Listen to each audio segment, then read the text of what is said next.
Good morning, everyone. This is Barry Cowan, the non-resident president of the Deerfield Beach Computer Club in my 16th year as president. I just can't believe how the time has gone by and how I value so much of all of you over the years. Thank you for continuing to be my friend, our club's friend, and being our goodwill ambassadors and letting people know who we are, and we hope that we'll get more people as time goes by, even the pandemic. And it looks like we're going to be doing a virtual instruction into 2021. I pray that everyone stays healthy and mentally strong. And the way to do that, as I mentioned, is to keep going to our club website and participating in these Zoom meetings, which restore the vital um, social interaction that we've been missing. And now on today's presentation, featuring our Vice President and expert in instructional technology, Carol Freedman. Carol Freedman came to us a couple of years ago, and at the beginning she was very not participatory. I guess she was just listening to see what we were up to and how she could fit into the program. And little did I know, very quickly, I found out that she was going to be an expert addition to our club. And she has been invaluable to me as my right hand and sometimes my conscience, because I've made a lot of mistakes and gaffes, and she's been able to help me correct them. So I thank you very much, Carol, for all of your help and your friendship. And now I think you're going to be treated to an excellent presentation. So Carol, take it away. Thanks, Barry. And it's been my pleasure. So I love seeing us get better and better as we go along. And hopefully, this will contribute a little toward that. Um, so I just want to say at the outset, this was an ambitious effort on my part. And you know what happens with those efforts and technology. So I'm going to be moving back and forth between different things, and hopefully it's going to go as planned. Um, I decided not to do a PowerPoint, and I'm simply walking you through my Google Doc notes as we go. And then I'll be demonstrating things and I'll be playing video clips and doing other things. We'll also be stopping after each chunk to get some feedback from you, which will also be a perfect time for any questions that people have. Um, so, the thing about information and tips and tricks is that more is not necessarily better. So I found hundreds of very cool things that over time I'd like to be able to provide you. And I had to really winnow that list down. There may still be more than we want in this single presentation. So I'm going to monitor the time and see, whether I need to skip over some things. And whatever I do skip over will be included with the links to the videos and my notes and stuff. So just bear with me. And hopefully you'll be able to easily follow along. Okay, so first thing is I want to find out from you. And where is my, okay, where we're starting. So we've got a little poll, quick little poll to see what you're using. I'm going to launch it. I want you to quickly select all of the things, all of whichever of these three items you actually use. It doesn't matter what you're using today, because these are the areas that I'm going to be talking about in this presentation. So here it is. Quickly make your choices.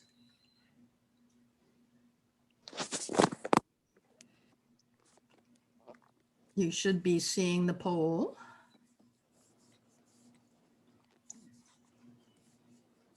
I don't see any poll. It hopefully popped up on your screen. I can't see what you're seeing, but It's on the screen. Yep.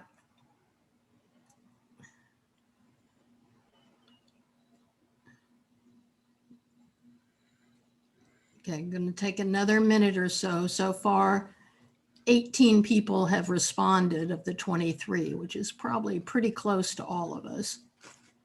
Okay, so here's what we've got. Hosts and co-hosts cannot vote. Okay, so you can see, let's see, let me share the results. All right, so here's what we have. So 13 of the 18 people have a Windows computer. It may be 10 or not. Half of the people have an iPhone, and 3 people have a Chromebook. So there you go.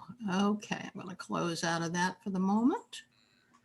And so I'm going to start with Windows and show you several things that may be helpful for you. I'm on a Windows 10 desktop.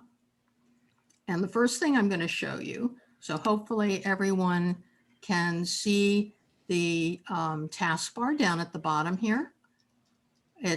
So when I work with people, many of them say, I don't like having the taskbar at the bottom. It takes up landscape and it's a pain in the butt. So I'm going to show you how you can actually move it. So if you right click it, it opens up this menu. And if you go to taskbar settings, and different versions of Windows have different ways to do this, but this will open the taskbar settings page, which is handy. And then if you notice midway down, you've got this thing that says taskbar location on screen. Right now it's set to bottom. You can move it to the left, to the right, or to the top. I'm going to move it to the right. And so now you can see it's popped to the right. This is what it looks like at the top. This is what it looks like to the left. And you can see it, because I have so many things open, it compresses them when it displays it. And so there's this little slide bar that moves you back and forth to show you all the things that are there as choices. And then these are the programs that are running in the background that are always there. Okay, so that's that. I'm going to close out of that. Okay. And if you have any questions about that, make it a little note for yourself. And now I'm going to walk through some of the key keystrokes or control key, they call them different names. And you can see them. I've got a window open over to the right, and you can see them here. And actually, I want to open something else just a second. Okay. All right. So the first one I'm going to show you is the Alt and Tab, which lets you jump between windows. So at the bottom of your keyboard, usually right next to the space bar, there's the Alt and then the Tab, and it brings up, it brings up all of the windows that are open. So, many people want to close out Windows because they think it's using too much power, or it's taking up too much space on their desktop. You don't have to do that. You can minimize the windows, but this lets you easily move. I'm going to go back. Wait a second. It just brought up the most recent. So these are the things that are open. If I can tab through them and click on any one of them, and it will open that window. So I'm going to minimize that. That's a very handy thing. And I'm going to minimize this one because I'm going to come back to it. So anytime you can use keystrokes rather than have to use your mouse or take your attention down to a toolbar or something is to the good.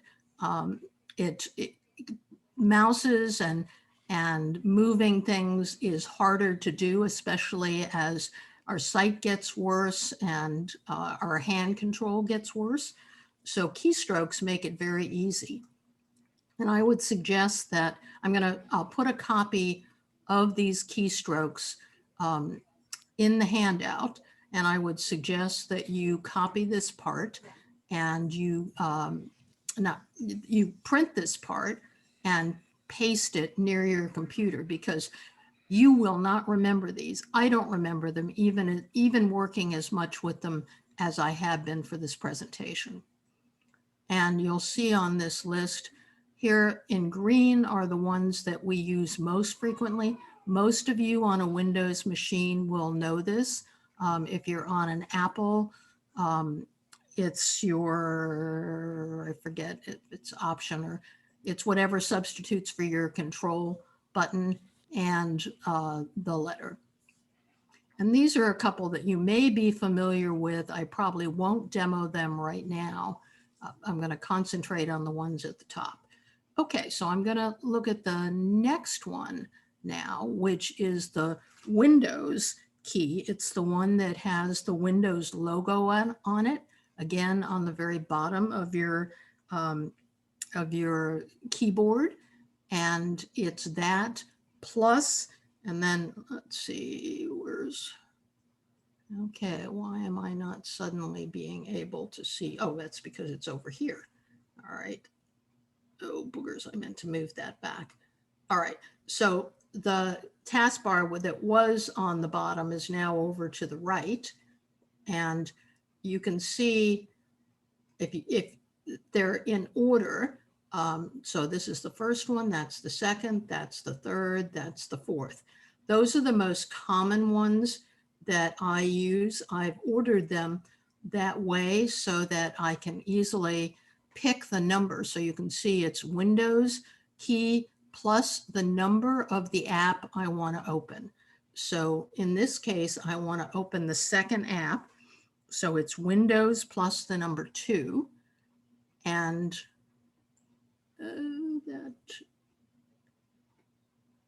let's try that again.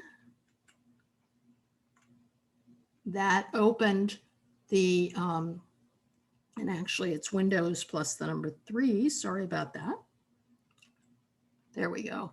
So the one I opened is the snipping tool, which is over on the right side now. And you can see it says snip and sketch. And here is the last snip that I did. If I want to do a new snip, I just click in the bottom right corner here where it says new. And I click that. And it lets me have the cursor, which you see here. It grays out the screen. And now I can actually, I'm going to come over here. I can pick anything I want. And so now it's clipped that, and I can see it picked up a portion. It's actually literally picking up what's on the screen. So it picked up a part of the Zoom room there also, which normally I wouldn't want.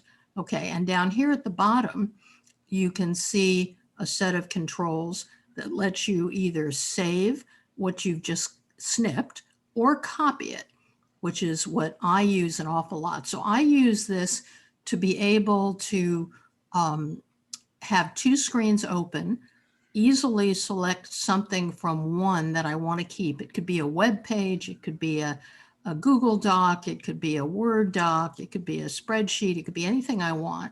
So I'm going to hit the copy it or duplicate it. And then if I come over here into my Google Doc, and you can see it's now in there, there's the blinking cursor, and I click Control V to paste it. There you go. And now it's pasted it there. And the good thing about that is this is now a JPEG, which means it's easy to resize.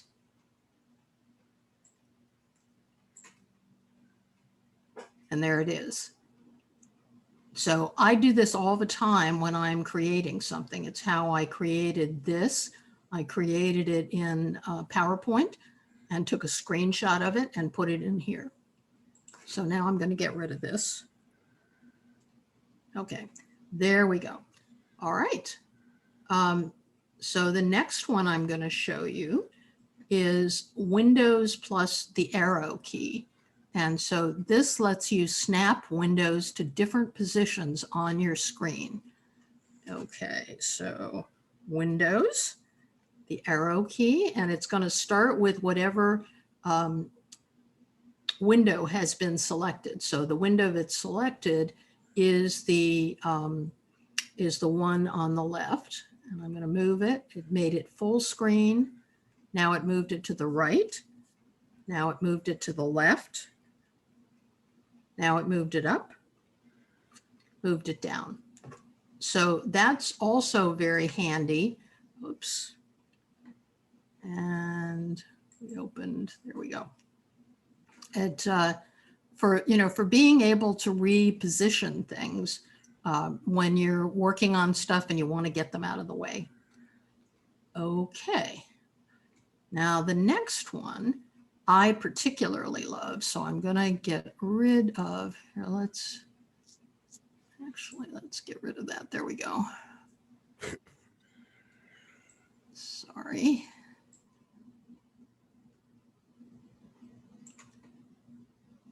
Okay. So I want to show you, again, I don't know about you, but I find a lot of the time that clicking on text to highlight it or on images and things is often hard. It's hard for me to control the mouse, depending on how big something is, it's hard to see it.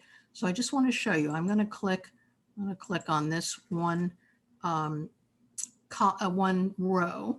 And now what we're going to do is the shift key and the arrow key. And I'm going to go up and it selects each time one of the set of things.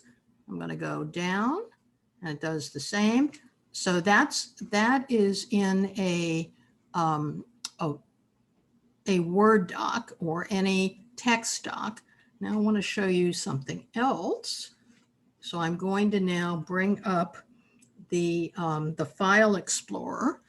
And to do that, I'm going to do the Windows key, and it's in the first position. The File Explorer app is in the first position here. And I'm going to click one. And there it's opened up one of those windows. So here I am. You can see the computer clubs, the computer stuff. Here's the, actually, I want to go back. All right. So this one's selected. And again, if I want to go down, if I want to select more of these files, which sometimes you want to do if you want to move them, you want to put them on a stick. You can do this a number of ways. You can go down to the last one you want to pick, and you can hold down, I never can remember if it's the shift key or the control key. Let's try it. It's the shift key, and it will select all of those in between. That's pretty simple and generally will work pretty well. But here's another option. So now if you do the shift plus the arrow key and go up, it'll select that way. Go down, it'll select that way. And you don't have to worry about misselecting something, double clicking on something. So that makes things a lot easier. So now I'm going to show you one other thing.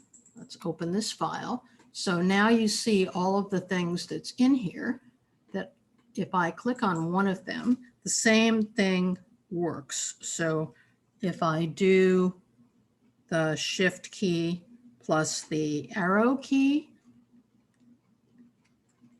it lets me pick all of those. And again, you don't have to worry about potentially double clicking it, opening it. So, that's very handy for moving things, for selecting them to put into folders. It's very good for organizing or deleting large sets of things, especially photos. So if you were in a photo file, the same thing, it would work the same way. So there's that. Okay. Now we're going to do this one, which is the Windows G key. So this is a really fascinating one. I would bet probably none of you may know about this one. I didn't for sure. So all right, let me show you. Okay, this is kind of messy looking right now. Let me see if I can close out of that. Okay, so this is actually designed for gamers, but anybody can use it. So it's the Windows G. It brings up a number of widgets. It brings up some capture widgets. And if I had a camera connected to this, I could actually use all of these, but this will take a screenshot, and it'll take a screenshot of the whole thing on the screen. This lets you control the mic while you're recording. But I want to show you this. So you can see when you mouse on it, it gives you the shortcut, which is Windows plus Alt plus print screen, but that means you're looking for them and trying to remember what that stupid combination of keys is. If you do this, and now you show all captures, you can see that,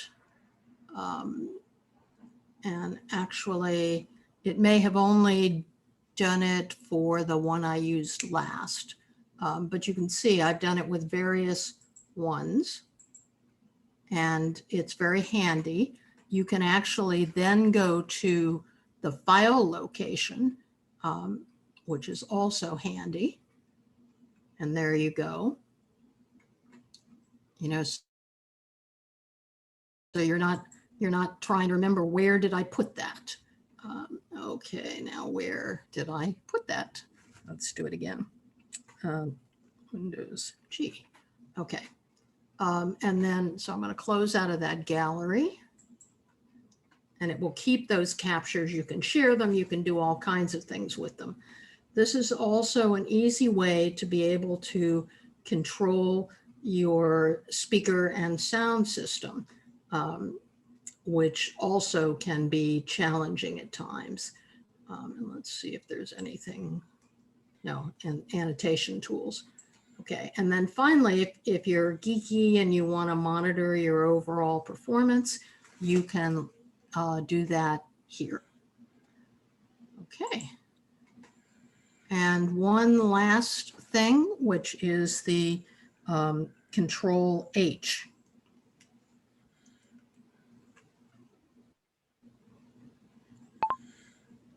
And whoops, we have to be, sorry, that's interesting. We actually have to be in either Gmail or Chrome to do that. So here we go, Control H. So I don't know how often this happens to me where I've done something, I can't remember what I did, I can't find it. So you can see that it's showing me the various Gmail actions that I've taken. It's showing me web pages that have been opened. I can click on any of these and actually get to them. And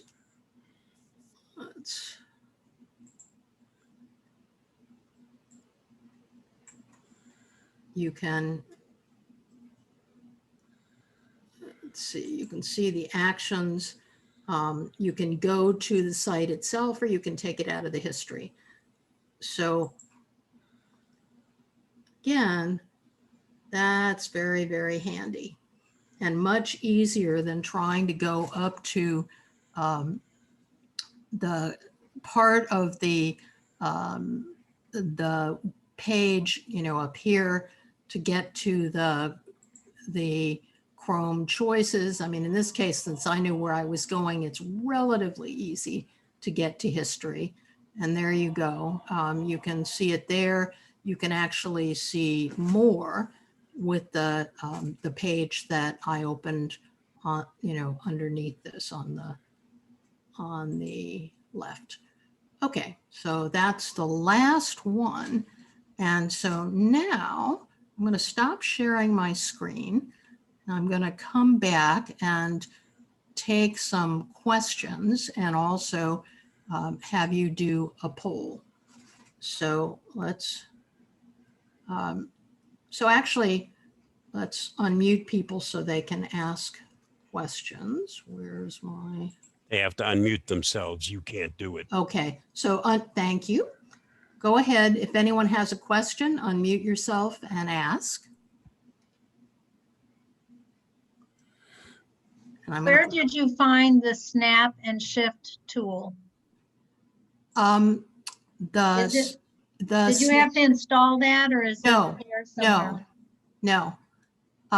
It's simply a function of Windows. So it's, if you look, I'm not sharing it now, but if you look on the sheet that I had up there, it's Windows plus the arrow key that snaps it to different positions. Is that what you're asking, Mackie? You put Windows arrow and then you clicked on that snap tool. Oh, no, which I haven't seen. that wasn't a snap tool. That was a snip tool. A snip tool, Yes. but of course, Right. my screen is taken up of other things right now, but it's there. I've never noticed that tool. Yes, you may have to install it. It is a Windows program. So go down to the, let me go back to Right click bottom of the list usually. right click bottom of the list. I don't know what you're Okay, saying. with If your, yeah, if with your mouse, if you right click on the mouse, the little menu that comes up from that, usually that snippet is down at the bottom of the list when you right click on your mouse. Thank you. Okay, I'm not sure about that, but we'll take his word for it for the moment. Oh, aren't you gutsy? Mhm. Okay, let's get rid of that. All right. So other questions? You can simply use your search and type in snip, and you'll Yes. see both the old snipping tool and the new one will pop up. Because if you're running the latest version of Windows 10, they've changed the snipping tool. Which snipping tool is the new one? It'll likely say, It says snip. The new one is snip and sketch. The old one thank you, just Bob. says snipping tool. Yep, thank you. Mhm. Okay, so Okay, now thank you. I'm having trouble getting the second poll. All right, wait a second, let's try that. Okay. So here is the next poll. Click the things that you found useful. Click all that apply, just so we've got some feedback.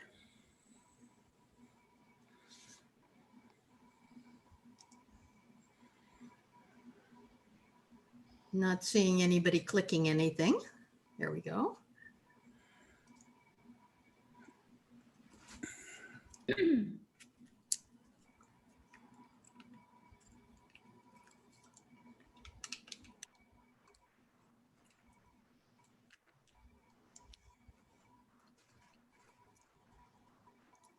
Give you another second or two for this.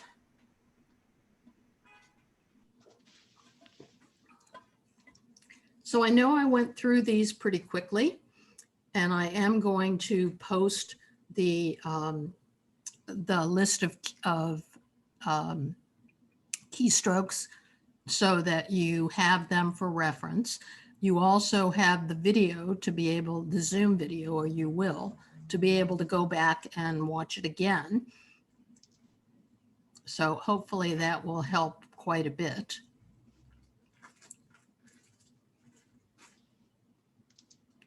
So it's saying that the results are telling us that the selecting text and image using arrows you particularly liked. You liked seeing the open windows and moving them. And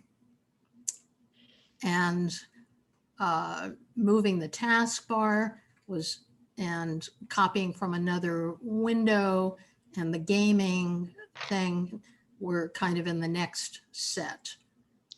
Okay. So that's sufficient. Here's Carol? the results. Yes. Did you know there's another way to simply move your taskbar? If you Well, if you left click on any empty spot and hold the mouse, hold it down, you can then just pick up and move it left, right, top, bottom, and you can move it back to where you had it same way. actually, that Click and doesn't. hold and move. Yeah, that doesn't work on all of them. I can't do that on mine. That's one of the things that I found. That used to be the easy way to do it, but it, you know, with my version of Windows or this computer, it doesn't work. I'm trying it right now and it's not working. It So, works on 10, just worked on mine. well, it works Yeah. on some, but Yeah. if it doesn't work, do the other thing I said. Okay. So that's that on that. Whoops. There's the results. And I don't know what the red, oh, I guess the red means those are the winners. Okay. So you can see what you all said. Good feedback. All righty, off we go. I'm gonna close that. So now I'm going to move to iPhone. Now, I don't have an iPhone. So in order to be able to show you things related to the iPhone, I had to actually watch videos. So what I've done here is pick some of the best videos that I can find and some of the best tips out of them. And hopefully you will like them. And so I'm going to show them to you. I've included some of the information here and I've got screenshots of some of them that will hopefully help you. But so now I'm going to start and hopefully you'll be able to hear and see this well. This video. All right, so let's not waste any more time. Let's go and get straight into these tips and tricks. And the first one has to do with taking screenshots. So we all take screenshots, but did you know that if you take a screenshot and you tap and hold on the preview, you actually get the share sheet that pulls up. And from here, you can very easily send it as a message. You can text it to somebody. You can send it in an email. You can save it to your files. You can airdrop it really quickly, all without having to actually go into this and then, you know, go into the share sheet or press done, save it to your photos, and then go into your photos and then do the action from there. So from here, again, all you do is take a screenshot, tap and hold, and you get all those actions right away. Because most of the time when you're taking a screenshot, the main reason for taking the screenshot is to either send it to somebody or to post it somewhere. So just a very handy trick here to save you some time. The next trick is a quick and easy way to send your location to somebody via text message. And all you have to do is type in I'm at and then space, and you'll see right here in the autocorrect section right here, it says current location. If you go ahead and click on that, it will automatically send your current location to that person. And obviously sending your location via text is going to be very useful for so many different scenarios, but you can see right here, just last weekend, somebody sent their current location right here because we parked at Universal Studios, a theme park, and we wanted to remember where we parked the car. So all we had to do is type in I'm at, and then just tap on current location right there, and it will automatically pin your current location so we can remember where we parked in the theme park. So that is a very handy and quick way to send your location to somebody via text. The next trick is in Apple Music, and in Apple Music, if you go to your library right here, if you can go to a playlist or anything, all you have to do is 3D touch. Okay, I'm gonna stop that. So that's the first thing. And hopefully you found that handy. Okay, here comes the second one. Okay, and this is actually, you can see here's the The link down here is 16 actual iPhone tricks that, there's a lot of good stuff on here, but I think this is some of the best for most of us. Okay. Now, speaking of keyboard tricks, you guys know that you can tap and hold on the space bar to use that as a trackpad and basically go in between letters really easily and very precisely. And if you have a 3D Touch compatible device, you can go ahead and tap and hold anywhere on the keyboard to go ahead and activate the trackpad. But did you know on a 3D Touch device, if you tap and hold and then press in a little bit harder, it will actually select all of the text right there. So let me show you that again. So if I 3D Touch, I can go in between, but if I put more pressure down with my thumb, right here, you can see that it selects all of the text. So that is a very quick and easy way to select text if you do have a 3D Touch compatible device. Now, speaking of 3D Touch, did you know that if you 3D Touch on the Find My iPhone application, it will actually show you the devices that you can quickly ping without having to go into the application and ping those devices. And you can see below it, it does say play a sound. I even have it for my AirPods 2 right there. And then all that's gonna happen when we click that is it's gonna play the pinging noise so we can try to find our device inside our house or wherever it's at. And the final tip is going to be very handy if you find yourself always lowering your brightness on your device. Okay, gonna stop there. So that's a couple of more. And let me get this toolbar out of the way. Okay, so first of all, I just want to make sure, was everybody able to hear that adequately? Yeah, a little kick out, but I think I got most of it. Okay. Yes. Alrighty, so now here's settings that you need to turn on. Whoops. Let's see. Uh-oh, did I...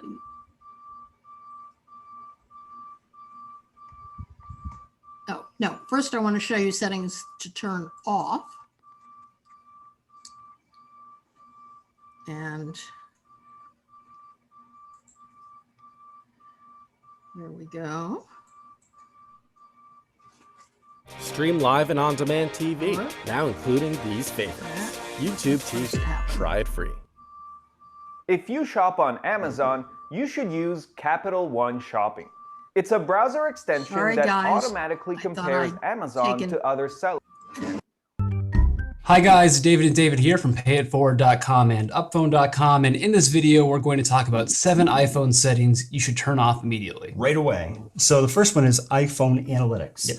iPhone Analytics sends data from your iPhone to Apple, which drains your battery and presents a privacy issue about how you use your phone. It's so that they can improve their stuff, but that's their job, in my opinion. Let them worry about that. So how do we do it? We open the Settings app, scroll down to Privacy, scroll down to Analytics, turn off Share iPhone Analytics. Yep. This will also turn off data collection on your Apple Watch. Great. Bonus. Yep. And everything else in here too. Yeah.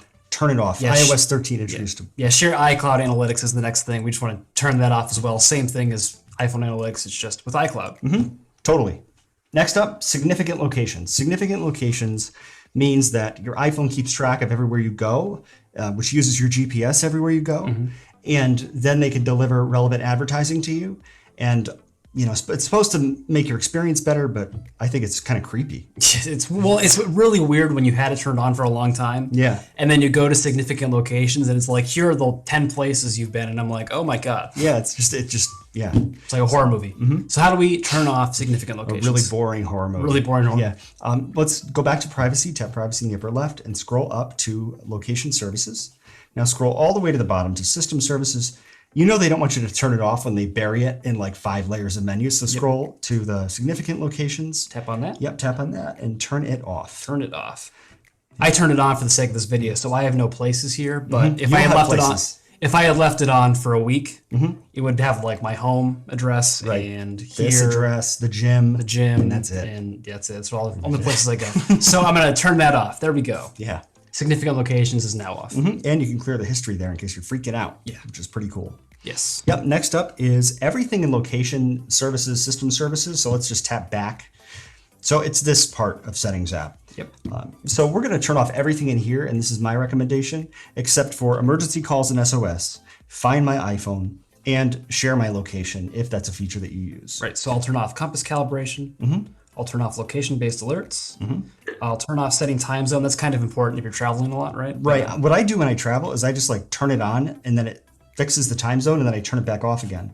You could tell that even right there, it was a purple arrow until a second ago, which meant that it was tracking your location to find out what time zone you were in, which was using your battery. Like, we're not traveling through time zones right now, so it does not need to be checking all the time. Share my location, turn that off or on. I like to leave it on in case you want to, you know. And Wi-Fi calling will leave that on if Wi-Fi calling is something that you use. No, Just turn it off. Turn it off. All right. Here's the thing. All these things make it seem like if you turn them off, then it's going to stop working. Except it doesn't stop working if you turn it off. A lot of this stuff is just data for Apple.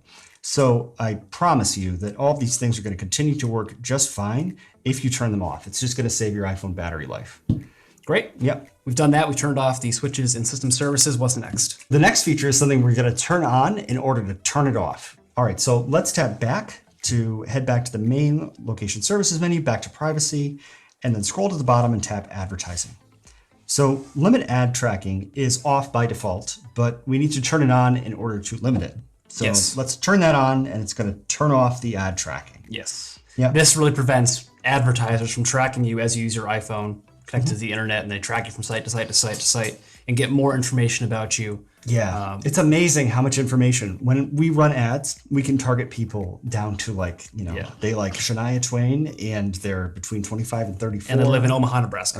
Exactly. It's amazing. You've got a sample of 6 people and it's super targeted. Yeah, we don't really do a lot of that, but it's kind of creepy when you look at all the things that you can target based on. They know everything about us. So this will help them to not know as much, at least. Okay, so next let's tap privacy in the upper left-hand corner to go back, tap settings again, and scroll down to passwords and accounts.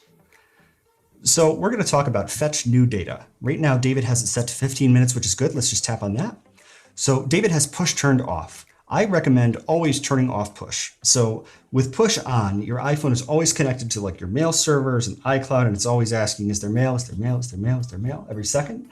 Whereas fetch means that your iPhone checks every 15 minutes or 30 minutes or however often you decide whether there's new mail. So unless you're in a situation where you need to know exactly this second when you got a new email, you can save a lot of battery life by turning off push and changing your accounts to fetch, which you can do individually. So I turn off push and I have fetch enabled for my main mail account, just like David has. And then you can set up the fetch settings at the bottom. And I choose every 15 minutes. David has this all set up perfectly. And we should mention too that you can always open the mail app and see if there's a new email and it'll get the data for you. Exactly. Yeah, whenever you use the app, it's going to check as well. So most people won't ever notice a difference. Yeah, I haven't noticed a difference. Yeah, except for improved battery life. Except for improved battery. Yeah, exactly. Right. So our last setting that you should turn off right away is let's head back to accounts and back to settings and scroll up to general and then scroll down to background app refresh. Perfect. Background app refresh allows certain apps to download data in the background even when you're not using them. So I recommend going through this list and turning off background app refresh for apps that don't need to download data when you're not using them. So for instance, David's done a lot of these. Yeah, if you don't need the Amazon app to update when you're not using it, if you don't need Hulu to download new information. I sure don't. Right, or you know, Nomo Robo, I don't know why that's installed. Right. So like an app like News, maybe you want the News app to be updating in the background so that might be understandable, but stuff like... Well, for example, I have the ESPN app turned on, background app refresh, because I want the score right now. Which is perfect. Yeah. Yep, that's exactly what you should have it on for. Perfect. But other things, turn it off. Yes. So those are 7 iPhone settings you should turn off immediately. Thank you guys for watching this video. Okay. So anybody got anything they want to comment about or ask about so far? I'm going to show you in a minute some settings to turn on, but I wanted to check in. How are we doing? There was a comment about it's too fast. But remember, it's being recorded. So when you get to play it back, you can do that with stop, go, and you'll be able to follow it at your own leisure. That's the great thing about a video. You can pause it and you can restart it. Exactly. And I've included some notes in here of things to be able to do and some screenshots. And so, you know, you can hopefully find your way through that. I'll probably add even more in here, you know, for quick memory joggers for you. Other questions or comments? Very interesting. We will make sure to add handouts to our member resources handouts. Absolutely. Or email them to everyone. Yay. Okay, so I would like to say something too, that even though I don't have an iPhone, but I have an Android, so I was kind of following what they were saying. And I was able to go in some of the settings and like the location, the analytic, it's on there. Sometimes it's differently worded, which I was, and take off a few things. So we'll see how that works too. Thank you. Carol. Adjust your camera a little bit, Patricia. My camera? Yep. Okay. That's better. Thank you. Carol, this is very helpful because every time you get an updated iPhone, it has more and more things running and uses more battery. Yes. Yeah, I'm gonna have to tell some of my friends that just bought a new phone. He just got hacked, and he very well he could have gotten hacked because some of his new phone didn't have all these things turned off. So I think it's some good tips. Cool. And there are many more in these videos, but again, I tried to cherry pick the ones that I think are, most immediately useful. Okay, so now I'm gonna show you settings to turn on. And so here we go.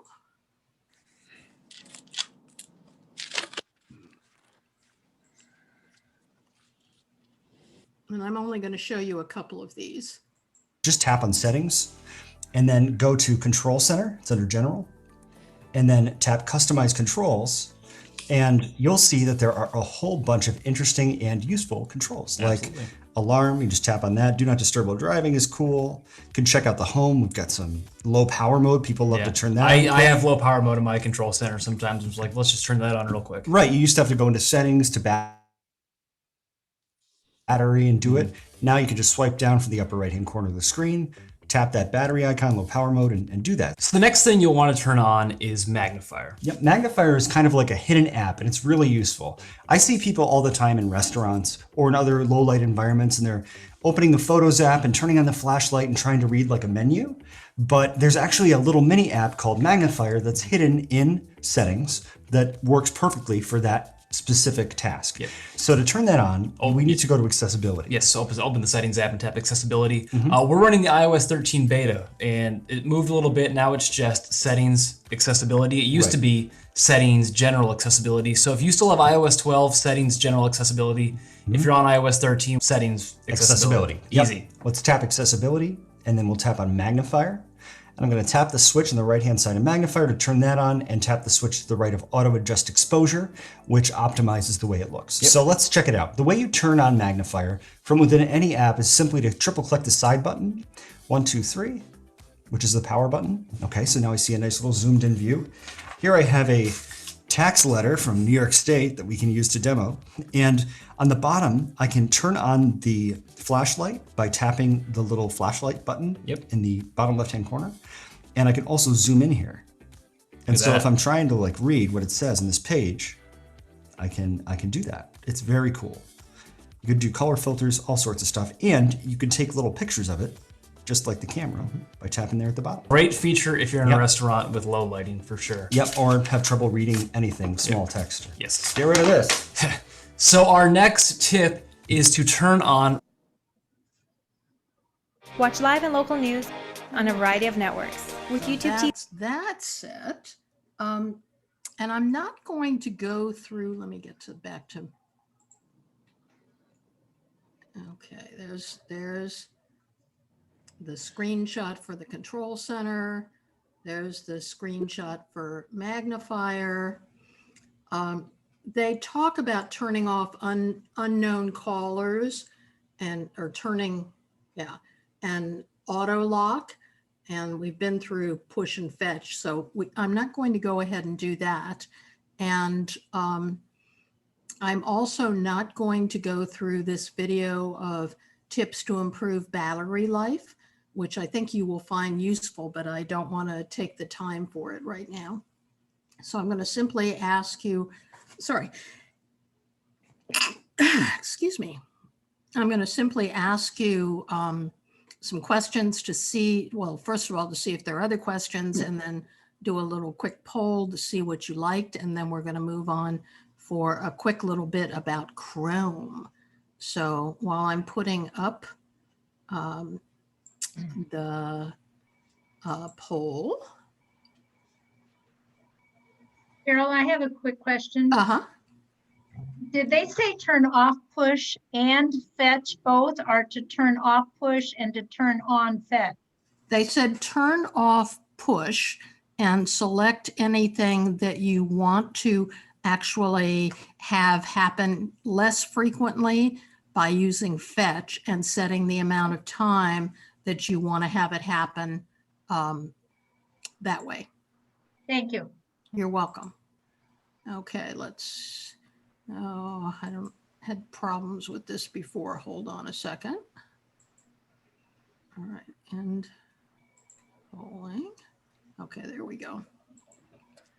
All right, here's your iPhone questions. You can take a quick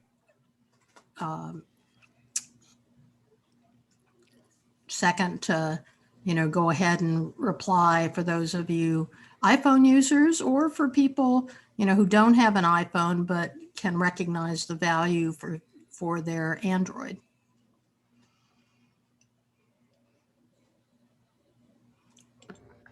Hello, Carol. Yep.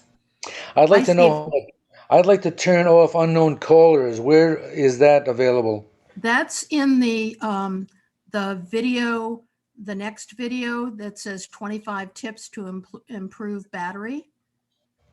Okay, thank you. And actually, I think it's also in the video that I was just showing you, the settings to turn on. Both videos deal with that. Steve? Yes. You've got the iPhone, so you'll find it under, I'm looking at mine right now. If you scroll down on the settings and you go to phone.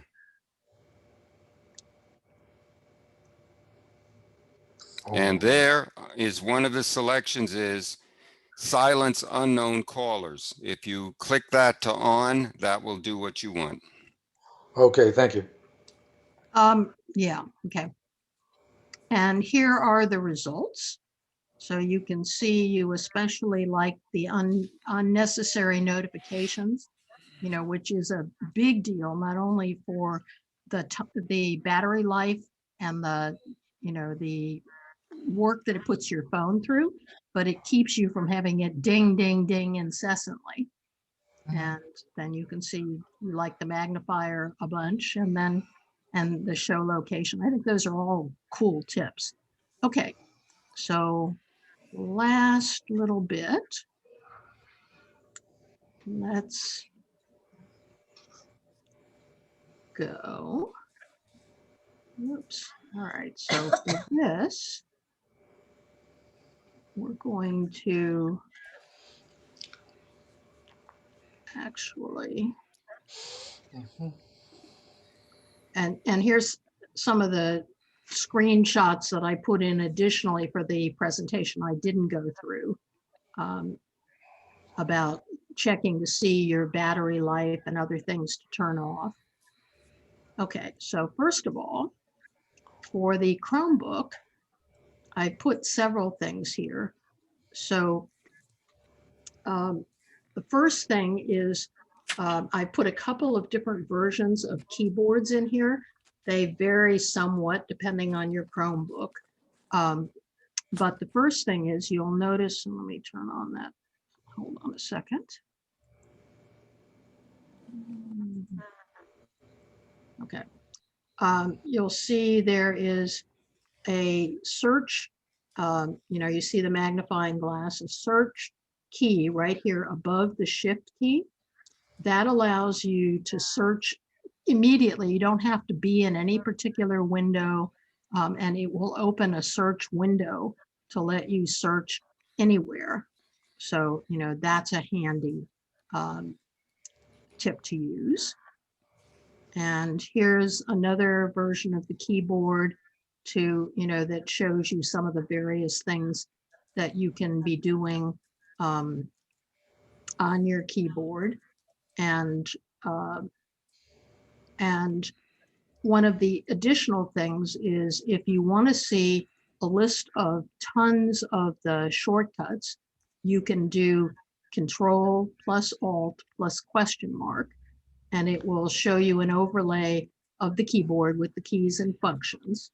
I'm also going to show you in a minute a set of screens that I'll include in the notes that have all kinds of shortcuts. So you can do the same thing on a Chromebook in terms of changing the taskbar location. And it comes on the bottom, but you can do it, you can move it by right clicking on it, which is what we have known from the past. And they call it a shelf rather than a taskbar. You can pick that shelf up and move it to whatever location on your screen you want it. So the next thing is taking a screenshot. So you can take a screenshot.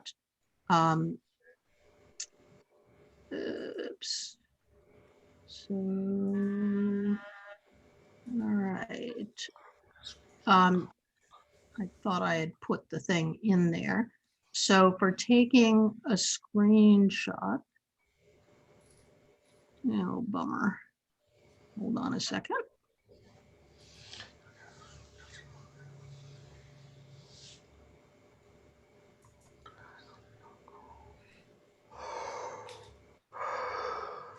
So I can't remember. I'll put it in there. But you're going to, I can't remember if it's Control or Shift, but you're going to use the key that is up here above the 6. And let's see, it shows, you can see it here that it says screenshot. And here it shows a little more clearly. And that will take a screen. Sorry? According to what I see here, it says hold down the Control plus Show Windows keys to capture a full screenshot. Hold down the Control plus Shift plus Show Windows keys to capture a specific area. Okay. I'll make sure that that from the things that I looked at that we get the, the correct, and I can't test it because I don't have one. But if I see options, I'll give you options. And then once it takes a screenshot, you can see it displays a window that says that it's been taken. And it gives you the option to copy it to a clipboard and share it in some other way, or to annotate it. Okay, and I think that's it. And then I put in a couple of other links here that I have to go. I'm sorry, I have an appointment. That's all right, Dorothy. Anything you want to say before you go? No, it was great. Thank you. Thank you. I'm looking forward to getting the printout. Thank you. Stay healthy, and we'll see you in 2 weeks. Okay. Dress up for the holiday. Okay. Thank you. See you later. Okay. So here is. Carol, I managed to get a screenshot doing your Control-E and that little picture up the top. Say that again, Mike. You're not too clear.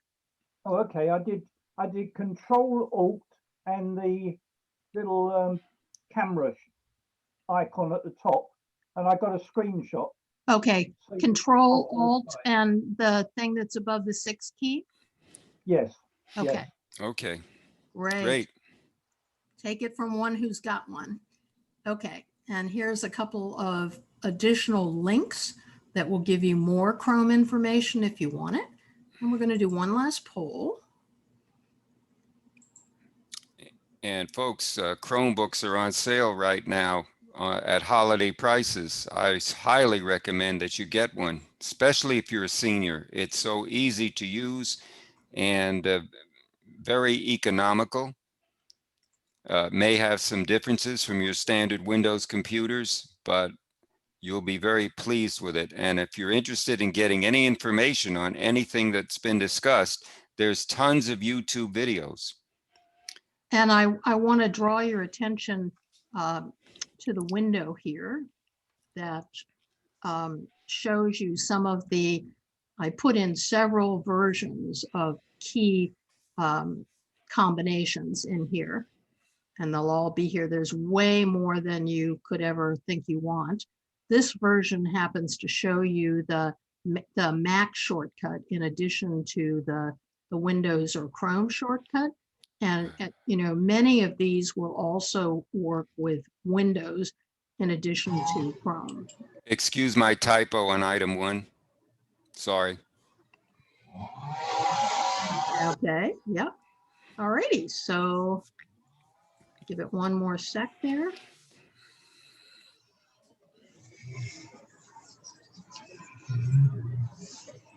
And there we go. And here's the results. Cool. Yeah, cheat sheets are really, really great. Obviously. And so, you know, and I didn't show you the snap window, sorry. Last questions or comments? Marcia?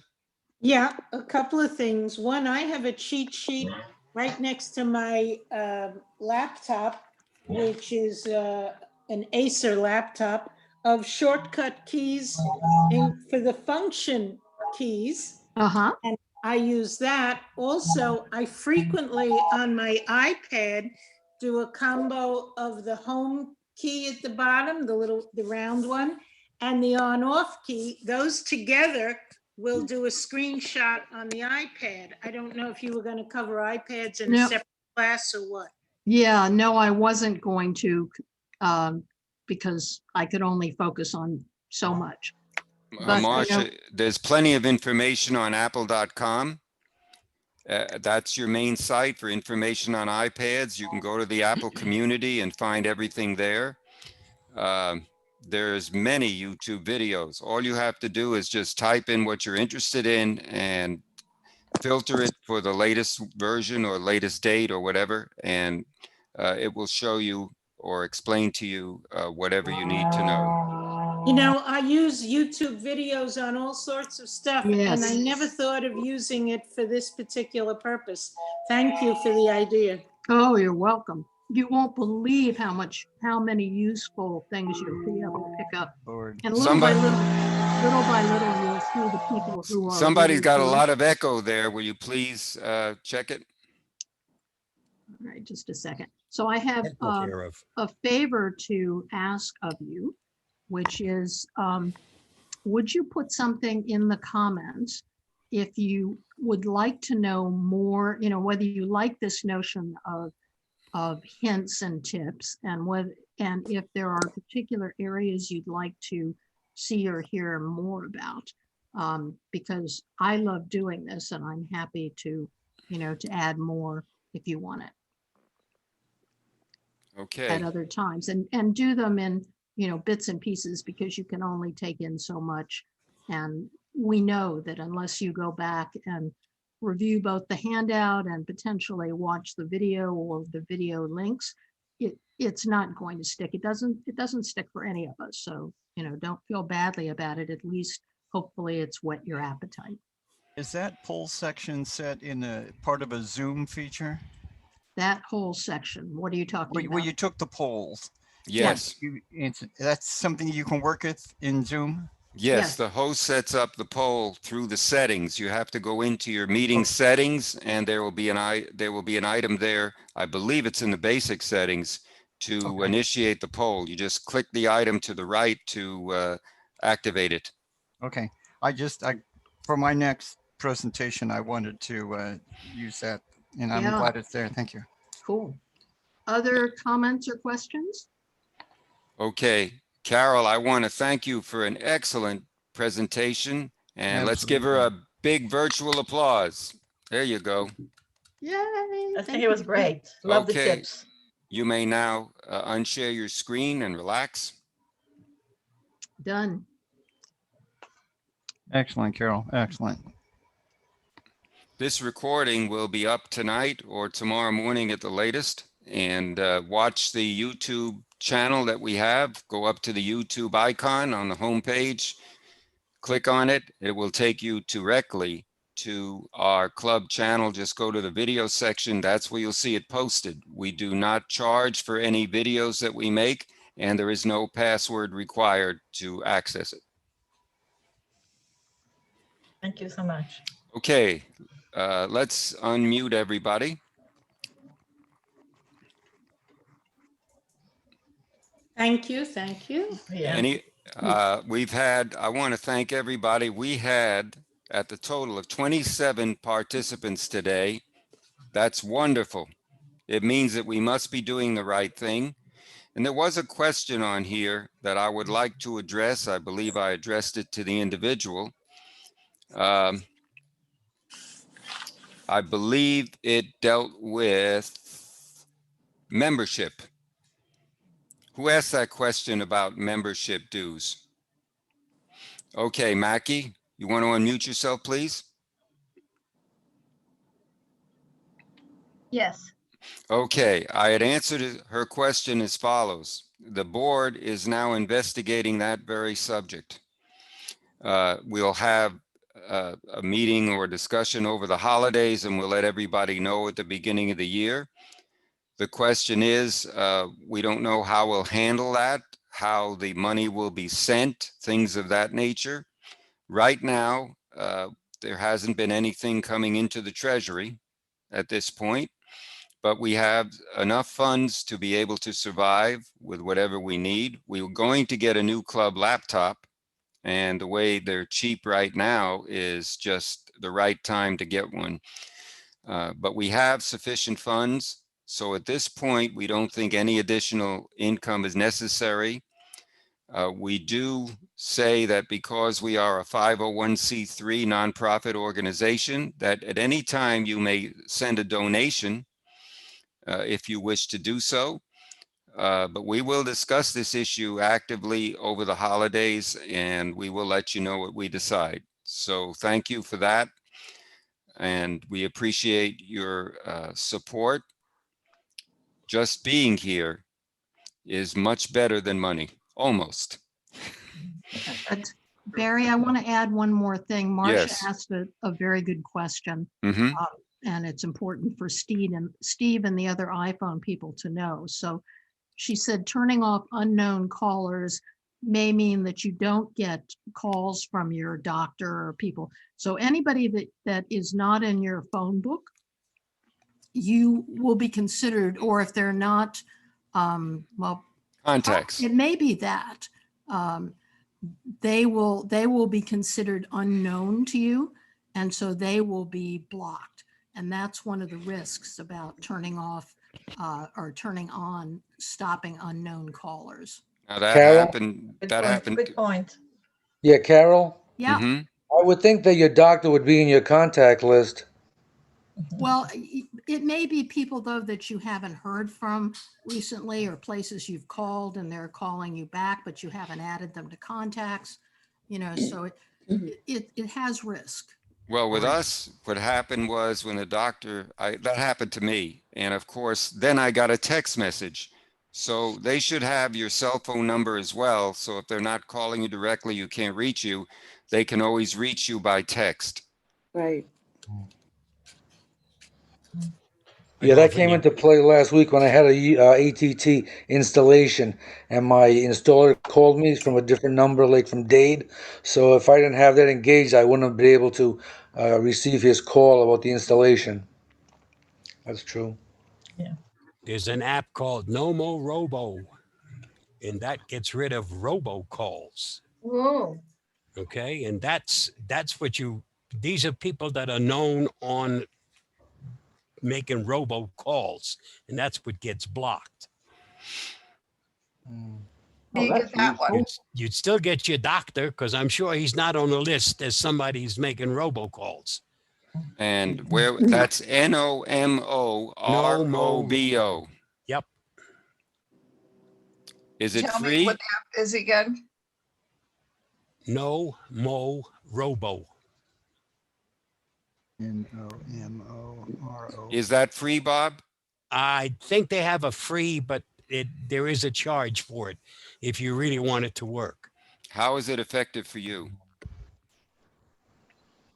It gets rid of the crap.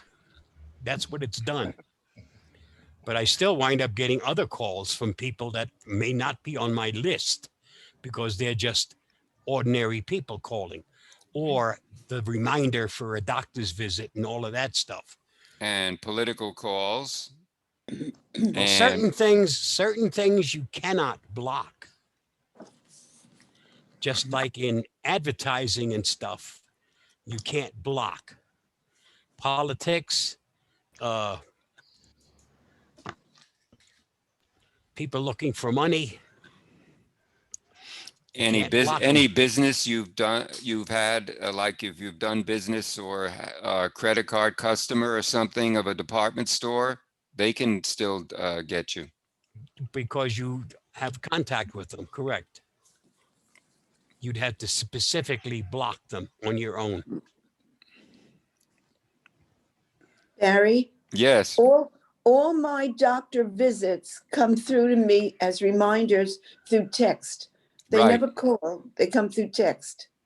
That's right. I think that's a great alternative. So just make sure that you have texting set up with everybody that you do business with, regardless if it's a doctor or a personal issue or business issue. And that way they'll have an alternative way to contact you, especially during an emergency.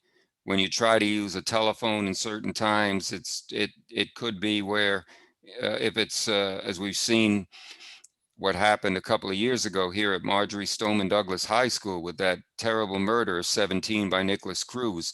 The phone lines were so jammed that nobody could get through. So they texted all the parents and everyone involved, which seems to be the best way to reach someone without interference. Were you the other? All right, guys, I have to leave. Thank you so much. See you in 2 weeks. Okay, see you for the party. Mm-hmm.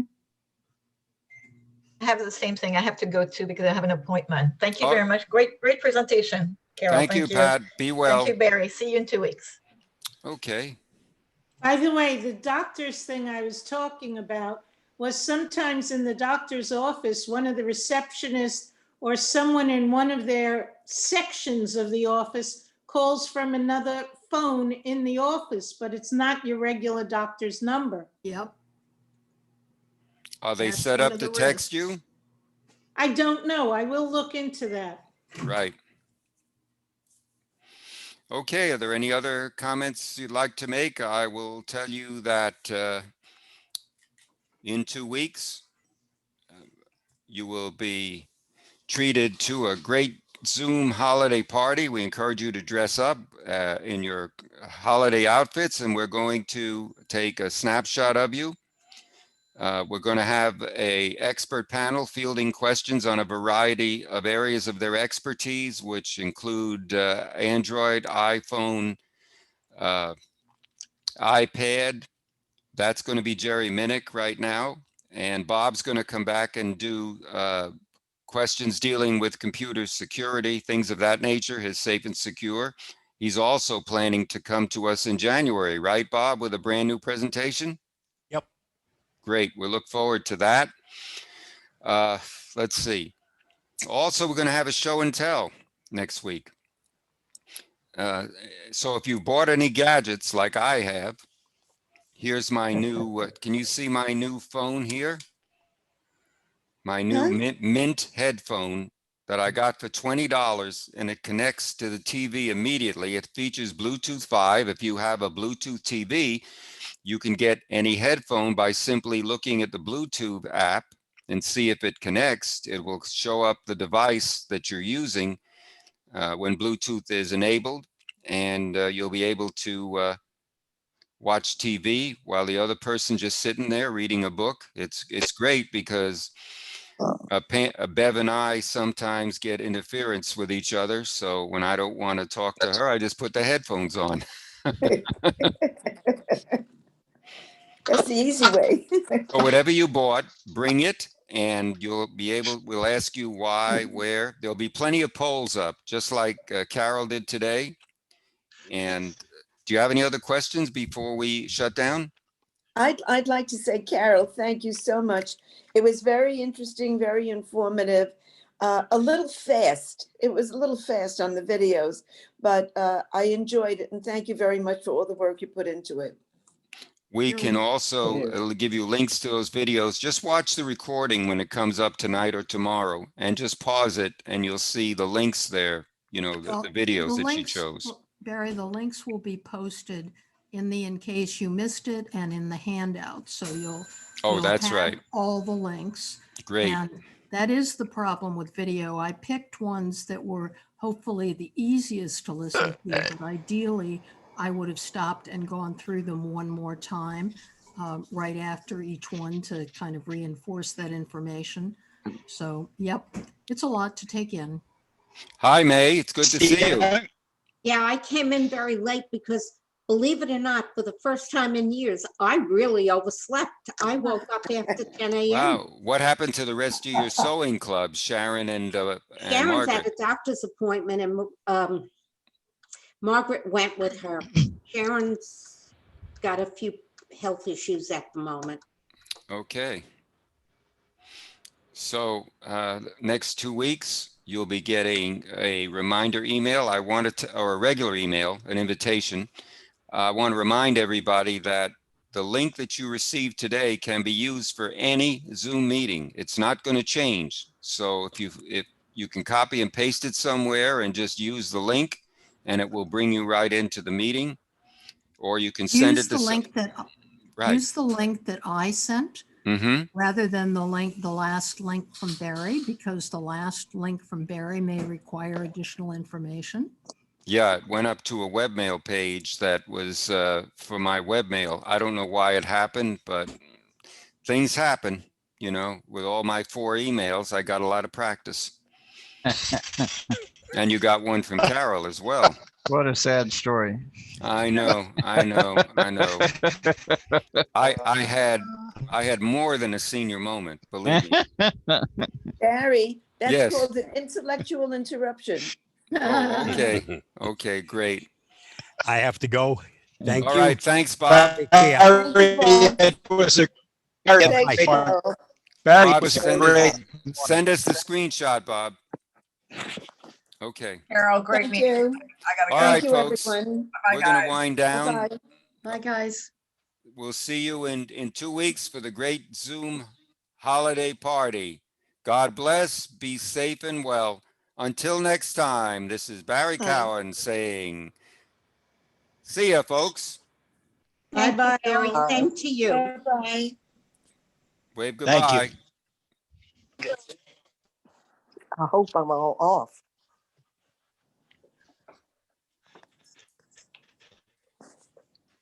Yeah, I want to see the videos because I want to have it where I can go over it and